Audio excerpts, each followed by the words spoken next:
हे मेरे प्रिय, समय कभी नहीं रुकता।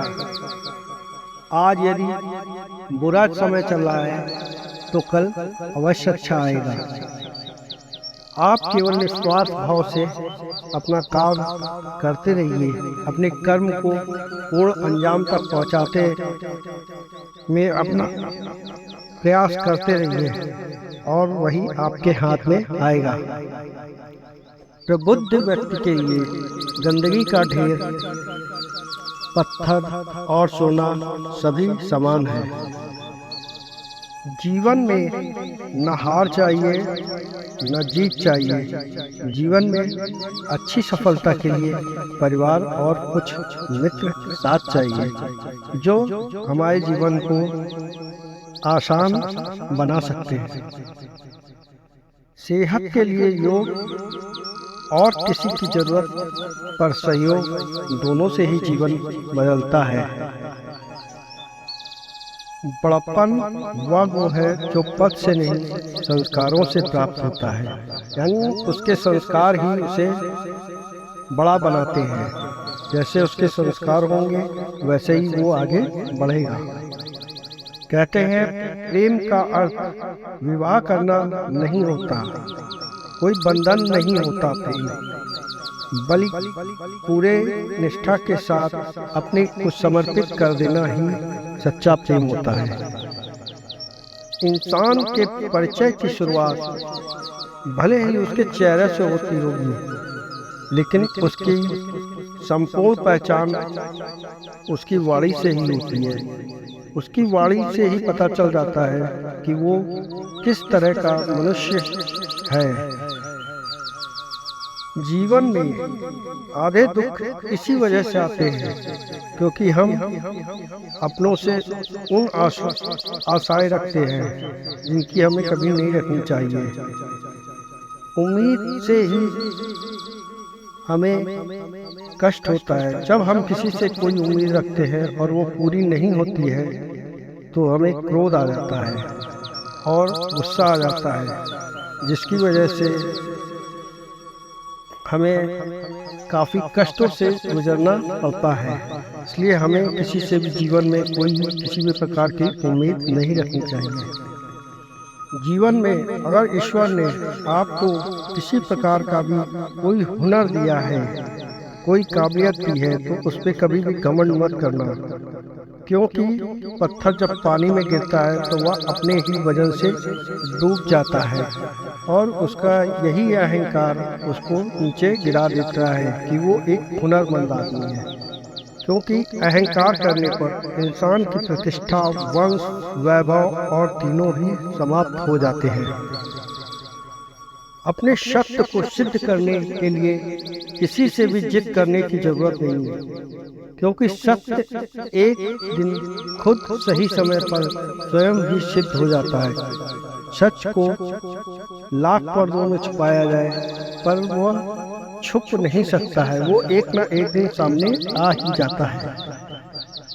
जो रास्ता ईश्वर ने आपके लिए खोला है उसे वह कभी भी बंद नहीं कर सकता है, क्योंकि वही रास्ता आपको अपनी मंजिल तक ले जाता है। और ईश्वर कभी नहीं चाहता है कि आप किसी भी कार्य में असफल हो। आप अपनी निष्ठा से उस कार्य को करते रहिए। इंसान को उसके कर्म नहीं, कर्म के पीछे उसकी इच्छाएं बांधी रहती हैं, क्योंकि इच्छाओं के कारण ही कर्म निर्मित होता है। जब हम किसी कार्य को करने का मन बनाते हैं, इच्छा होती है, तो उस कार्य से उस कर्म का निर्माण होता है जो हम करना चाहते हैं। लोग आपके अपमान के बारे में हमेशा बात करेंगे, लेकिन सम्मानित व्यक्ति के लिए अपमान मृत्यु से भी बदतर होती है। किसी को भी अपने कर्तव्यों से मुख नहीं मोड़ना चाहिए। उसे इसमें हार दिखाई देती हो, हर काम, हर गतिविधि दोषों से घिरी होती है। चाहे जैसी भी गतिविधि हो, उसमें कुछ न कुछ दोष जरूर होते हैं। जिस प्रकार आग धुएं से घिरी होती है, उसी प्रकार हर गतिविधि किसी न किसी दोष से घिरी होती है। जिंदगी में दो लोगों का होना बहुत जरूरी है। एक कृष्ण जो ना लड़े फिर भी जीत पक्की कर दे, और दूसरा कर्ण जो हार सामने खड़ी हो फिर भी साथ ना छोड़े। यानी किसी भी परिस्थिति में आपको एक मित्र जिताने वाला होना चाहिए, और एक मित्र ऐसा होना चाहिए जो आपके साथ हर समय खड़ा रहे, आपकी मुसीबतों में, आपकी परेशानियों में। इच्छाओं का त्याग करना ही खुशी का सबसे बड़ा कारण है। किसी भी चीज की इच्छा करना ही सारे दुखों का आरंभ है। जो अधर्म के रास्ते पर नहीं चलता है उसकी विजय खुशी के साथ होती है। जो सत्य के रास्ते पर चलता है उसकी हमेशा जीत होती है। प्रेम में कोई वियोग नहीं होता, प्रेम ही अंतिम योग है, प्रेम ही अंतिम मिलन है। जीवन में किसी भी प्रकार के कष्ट होने पे हम जीवन रूपी नाव के खेवैया हैं। अगर बीच राह में नाव डूबने लगे आपकी, तो डरना नहीं, हौसला रखना, पार कराएगा, क्योंकि आपके जीवन में किशन कन्हैया है। अच्छे लोगों की कृष्ण परीक्षा तो बहुत लेता है पर वो साथ नहीं छोड़ता है, और बुरे लोगों को कृष्ण बहुत कुछ देता है परंतु उसका साथ नहीं देता है, और उसका अंत बड़ा ही कष्टदायी होता है। श्री कृष्ण कहते हैं, अगर तुम्हें किसी ने दुखी किया है तो बुरा मत मानना। लोग उसी पेड़ पर पत्थर मारते हैं जिस पेड़ पर ज्यादा मीठे फल होते हैं। किसी की बात का इसलिए बुरा नहीं मानना चाहिए। निर्बलता अवश्य ईश्वर देता है, परंतु मर्यादा मनुष्य का मन खुद निर्माण करता है। कर्म का धर्म से अधिक महत्व है, क्योंकि धर्म करके भगवान से मांगना पड़ता है, पर कर्म करने पर भगवान स्वयं फल देता है। इसलिए अपने कार्य को करते रहना चाहिए, यही आपका धर्म है। राधा कृष्ण का मिलन तो बस एक बहाना था। कृष्ण को दुनिया का प्यार का सही मतलब समझाना था। राधा कृष्ण का मिलन तो बस एक बहाना था। दुनिया को प्यार का सही मतलब जो उन्हें समझाना था। इंसान जीवन में गलतियां करके उतना दुखी नहीं होता है जितना कि वह बार बार उन गलतियों के बारे में सोच कर दुखी होता है।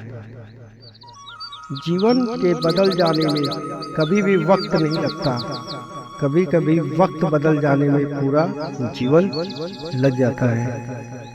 भगवान श्री कृष्ण कहते हैं, तू अपने मन को केवल साफ रख, वहाँ हिसाब कमाई का नहीं तुम्हारे कर्मों का होगा।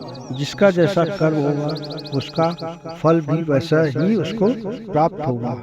दूसरों के साथ कभी भी वैसा व्यवहार ना करें जो आपको अपने लिए कभी भी पसंद न हो।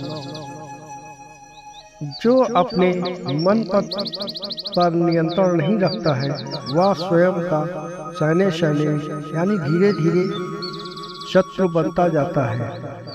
वो अपना दुश्मन खुद ही बन जाता है, वो अपने लिए खुद ही घातक सिद्ध हो जाता है, क्योंकि उसका मन उसे वो कार्य करवा लेता है जो वो कभी करना नहीं चाहता है। मनुष्य कितना भी बुरा क्यों न हो, परंतु उसकी परछाई सदैव काली होती है। मैं श्रेष्ठ हूँ ये तो आत्मविश्वास है, लेकिन सिर्फ मैं ही श्रेष्ठ हूँ, ये अहंकार है। क्योंकि तुम्हारे जैसा काम करने वाले और भी बहुत लोग होंगे। जो तुम कर सकते हो उसके भी अलावा भी और भी वो काम दूसरे लोग कर सकते हैं।